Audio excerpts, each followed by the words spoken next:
আনসারী রাদিয়াল্লাহু তাআলা আনহু এত দরিদ্র একজন সাহাবী ছিলেন, এরপরেও নামাজ ছাড়তেন না। চিন্তা করে দেখেছেন কেমন তার ইতিহাসটা।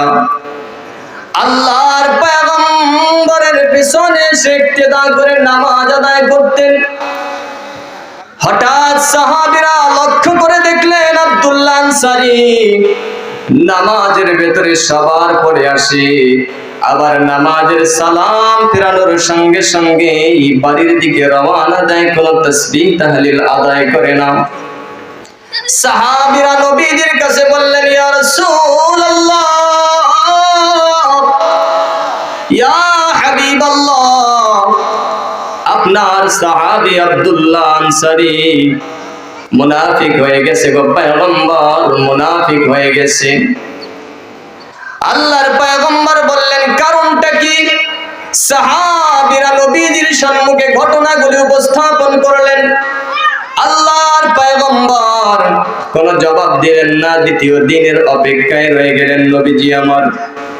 পরের দিন আবারও যখন নামাজে দাঁড়ায় গেলেন, নামাজের সালাম ফেরানোর পরে নবীজি পেছনের দিকে লক্ষ্য করে দেখলেন আব্দুল্লাহ আনসারী নাই।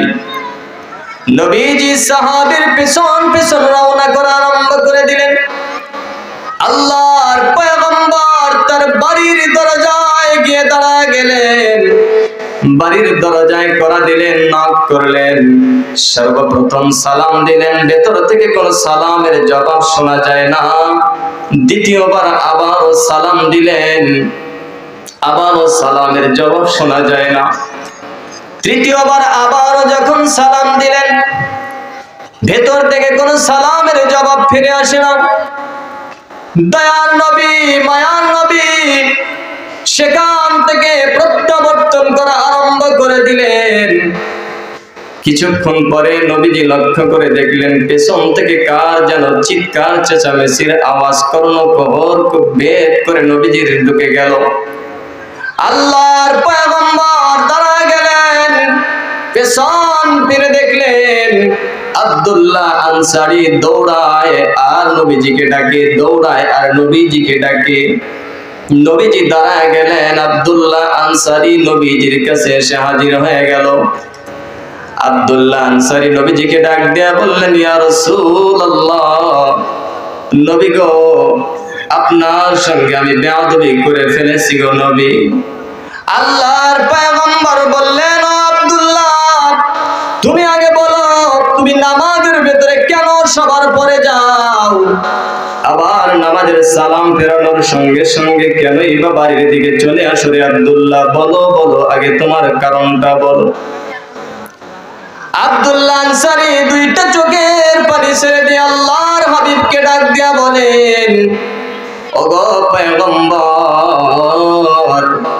আপনার আব্দুল্লাহ এত দরিদ্র গো পয়গম্বর, এত দরিদ্র। আপনার আব্দুল্লাহ তার রবের সামনে দাঁড়াবে এমন কোন পোশাক নাই, শুধুমাত্র একটা পোশাক ব্যতীত আর দ্বিতীয় কোন পোশাক নাই যে এই পোশাকটা পরে আল্লাহর সম্মুখে দাঁড়াবে গো পয়গম্বর। ওগো নবী, যখন আমি পোশাকটা পরিধান করে আপনার পেছনে এসে নামাজ আদায় করি, নবী গো, নামাজের সালাম ফেরানোর সঙ্গে সঙ্গে আমার দিলটার ভেতরে ভয় হয়, এই বুঝি সূর্যটা উদ্দিন হয়ে যাবে, ফজরের নামাজের সময় আমার ভয় হয় গো নবী। এই বুঝি পূর্ব দিগন্ত থেকে সূর্য উদয় হবে, তাহলে তো আমার বিবির নামাজ আর হবে না, আমার বিবির নামাজ কাজা হয়ে যাবে। নবী গো, আমার যখন মাগরিবের সময় নামাজের মুসাল্লায় দাঁড়া যায়, নামাজের সালাম ফেরানোর সঙ্গে সঙ্গে আমার দিলটার ভেতরে ভয় হয় গো নবী। ওগো নবী, এই বুঝি মাগরিবের নামাজের সময়টা শেষ হয়ে যাবে। নবী গো, আপনার আব্দুল্লাহ শুধুমাত্র একটা পোশাক গো পয়গম্বর, যেই পোশাকটা পরিধান করে যখন আমি মসজিদের ভেতরে এসে আপনার পেছনে নামাজ আদায় করি গো পয়গম্বর।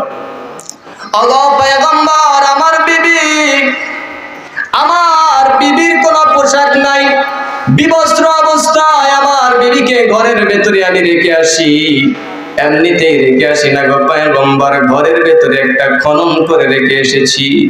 নবী গো, ওই খননের ভেতরে আমার বিবিকে বসিয়ে আমি আপনার পেছনে এসে নামাজ আদায় করি গো পয়গম্বর। ওগো নবী, আমি যখন আপনার পেছন থেকে নামাজ আদায় করে বাড়ির ভেতরে পৌঁছে যাই, আমার পোশাকটা আমার বিবিকে দেই, আমার বিবি নামাজের মুসল্লায় দাঁড়ায় যায়, আর আমি আব্দুল্লাহ আনসারী কূপের ভেতরে বসে যাই গো পয়গম্বর, কূপের ভেতরে বসে যাই। নবী গো, আপনি আমাকে প্রথম যখন সালাম দিয়েছেন, প্রথম সালামের জবাবে আমি দিয়েছি। নবী গো, প্রথম সালামের জবাবে আমি দিয়েছি, কিন্তু জবানটারে আওয়াজ দিয়ে আপনার সালামের উত্তর দিতে পারি নাই গো পয়গম্বর। দ্বিতীয়বার আবার যখন সালাম দিয়েছেন, সালামের জবাব দিয়েছি, আওয়াজ দিয়ে দেই নাই। তৃতীয়বার আপনি যখন সালাম দিয়েছেন, ওগো নবী, আমি তৃতীয়বার সালামের ওই জবাব দিয়েছি, কিন্তু আওয়াজ দিয়ে দিতে পারি নাই। কারণ যদি আমি আওয়াজ দিয়ে সালামের উত্তরটা দিতাম, আপনি তো জানতেন না আমি কি অবস্থায় ঘরের ভেতরে আছি গো নবী।